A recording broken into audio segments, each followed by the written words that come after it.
Bonjour et bienvenue au Rendez-vous économique, l'émission qui donne la parole aux entrepreneurs et aux porteurs de projets. Nous sommes aujourd'hui chez Coetic à la Chapelle-sur-Erdre et l'émission est réalisée sur le thème « Quel sens donner à son activité ?» Et bien pour en parler justement aujourd'hui, nous sommes avec Octopus. Octopus, c'est à toi. Bonjour à tous. Bonjour Octopus, donc en réalité tu n'es pas Octopus, non, heureusement. Tu étais bien sûr Stéphane Cognier, mais alors pourquoi justement Octopus? Alors pourquoi j'ai créé The Octopus Project vidéo? Déjà c'est en direction des porteurs de projets, notamment de dirigeants de PME, ETI. Il se trouve que comme moi, ce sont des pieuvres et tous des pieuvres avec des tentacules, avec diverses compétences qui doivent être mettre en œuvre. Et bien souvent la gestion de projet, c'est encore assez flou pour les dirigeants. C'est un point encore à explorer, à mettre en pratique. Et j'ai donc décidé, après 20 ans d'expérience dans le projet, que ce soit financier, numérique et maintenant la création, de créer des podcasts en date de mars 2021. Alors auparavant, j'écrivais, je faisais des articles sur la gestion de projet, et je me suis dit, mais j'étais pas forcément très au point pour tout ce qui était écriture, tout ce qui était voix. Je me suis dit, je vais transformer un risque en plaisir.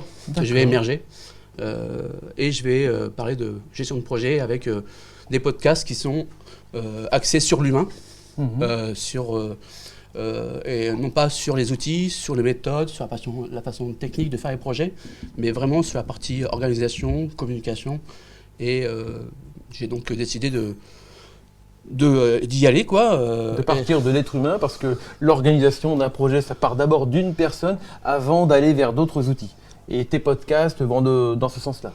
Tout à fait. L'idée, c'est avant de partir sur une transformation dite, par exemple, digitale, la gestion de projet, elle est partout, elle est dans chaque personne. Et que je me suis donc dit que peut-être qu'il faut commencer par dire qu'est-ce que c'est qu'un chef de projet. Quand je parle d'humain, c'est aussi la notion de résultat, la notion de réaliser des choses jusqu'au bout. Et de pouvoir, je dirais, s'entourer. Parce qu'un projet, avant tout, c'est pas que soi-même. C'est pas intéressant que faire un projet soi-même. C'est pouvoir justement identifier des personnes autour de soi qui vont pouvoir mettre en application un projet.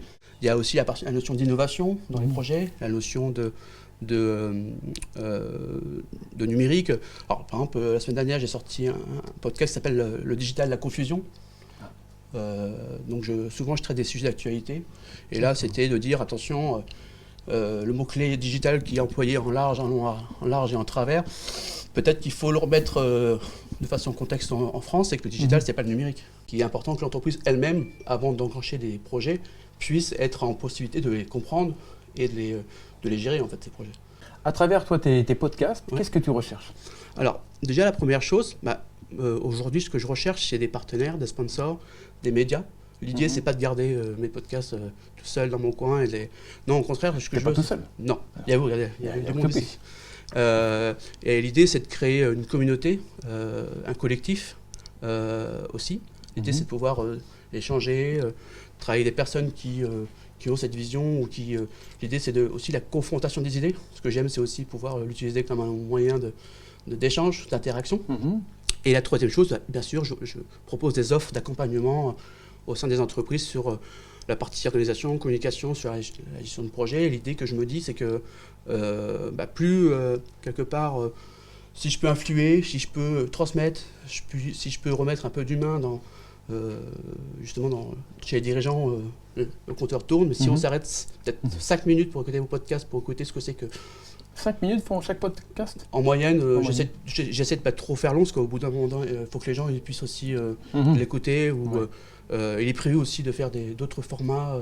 L'idée, c'est d'avoir mes podcasts sur toutes les plateformes de podcasts qui existent. Là, on ne peut pas les trouver aujourd'hui? Si, partout. Si, d'accord. Elles sont partout dans toutes les plateformes de podcasts. J'ai une chaîne YouTube auquel je publie toutes les semaines. Et sinon, vous avez donc mon profil sur LinkedIn. Et sinon, j'ai créé une communauté. On est 120 aujourd'hui, au bout de 2 mois. Je trouve ça pas mauvais. Et vous pouvez aussi rejoindre l'aventure. C'est comme ça d'ailleurs que j'ai trouvé mon attaché de presse. L'idée, c'est de pouvoir partager, de pouvoir avoir une communauté assez importante pour qu'on puisse montrer que c'est possible de pouvoir faire du projet avec d'autres approches et toujours dans la confrontation des idées. C'est ce qui est intéressant dans les projets, c'est là que sort la créativité. Vous voyez. D'accord, effectivement, on voit ça, la creativity. Eh ben, on va essayer de t'aider dans ce sens-là, en tout cas, Stéphane. Merci beaucoup. Merci beaucoup. C'était Stéphane Octopus.